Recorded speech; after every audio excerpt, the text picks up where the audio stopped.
Welcome to my blog Sonali. Hello বন্ধুরা, তোমরা সবাই কেমন আছো? ভালো আছো, সুস্থ আছো? জানি খুব ভালো থাকবে তোমরা। আজকে কী কী রান্না করছি তোমাদের সঙ্গে সেটাই শেয়ার করব। কী কী করছি বা দেখে নাও। এই যে ছোটো ছোটো এগুলো মাছের সকালে ধরে এনেছিলো। আমাদের বিলে না প্রচুর মাছ হয়, ওর বাবার প্রচুর মাছ ধরার নেশা।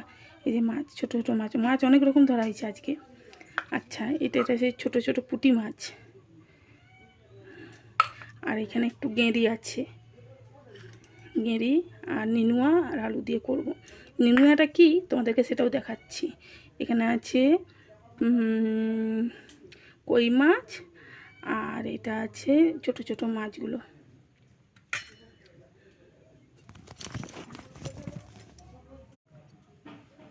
এটা আরও ল্যাঠা মাছ। কই মাছটা দেখেছো কত বড়? কই মাছটার সাইজটা দেখো, এত বড় কই মাছটা না, এক হাতের উপরে বেশি কই মাছটা। আর এখানে একটা মাগুর বাচ্চা আছে, আর এখানেও একটা মাগুর মাছ আছে, আর এখানে একটা কই মাছ। এই দিয়ে আজ রান্না টান্না হবে। দেখি, ভাবছি কই মাছগুলো আলাদা করবো, এগুলো একটু আলাদা করে করব। আর এটা মাগুর গেঁড়িটাকে নেনুয়া দিয়ে করব ভাবছি। কেটে কেটে সব গুছিয়ে টুছিয়ে রেখেছি। আর এই যে এখানে ওলের কারি করব। আর এই যে নেনুয়াটা ঝিঙার মতনই খেতে, খুব ভালো লাগে।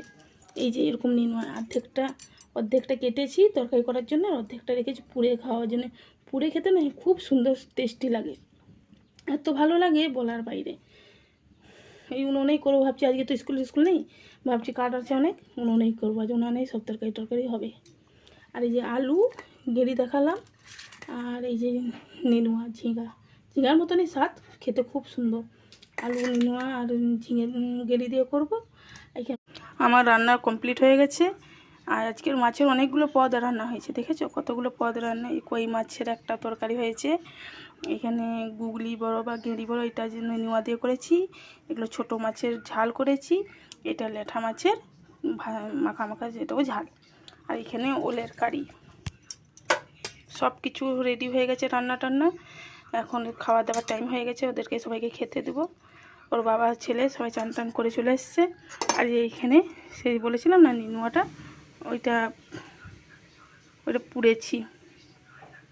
ওটা পেঁয়াজ ওটা এখনো মাখা হয়নি, পেঁয়াজটা দিলে তো গন্ধ ছাড়ে, যখন খাওয়া হবে তখন মাখবো, ওই জন্য আর মাখিনি এখন। ঠিক আছে, সবাই ভালো থেকো, সুস্থ থেকো, টাটা। ঠিক আছে, ভালো থেকো।